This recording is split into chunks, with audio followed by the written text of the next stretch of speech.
Bom dia, Carnizela, bom dia novamente ao pessoal que nos acompanha, né? Feliz em te ver aqui também, né, Carnizela? Tu é um profissional, um baita profissional da imprensa, e isso também engrandece a nossa Câmara de Vereadores.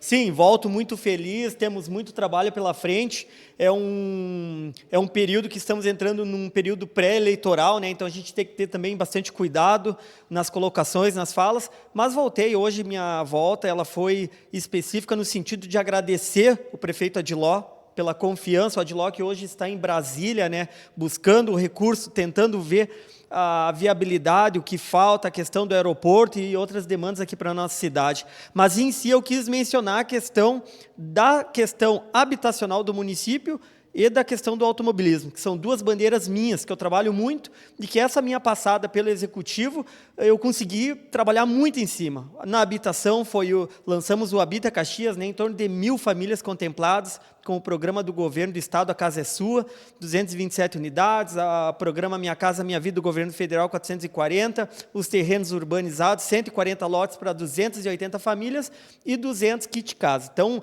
a gente conseguiu trabalhar muito, agradeci, tinha alguns servidores da habitação presentes, né, aqui na casa, então agradeci muito eles pelo aprendizado, pelo convívio, né, e que a gente consiga seguir trabalhando, Câmara de Vereadores, através da SEDUT, que eu serei presidente, né? Então eu vou presidir a SEDUT, que envolve habitação. A gente, com esse conhecimento, com essa troca, a gente vai continuar avançando para dar dignidade e moradia à nossa população.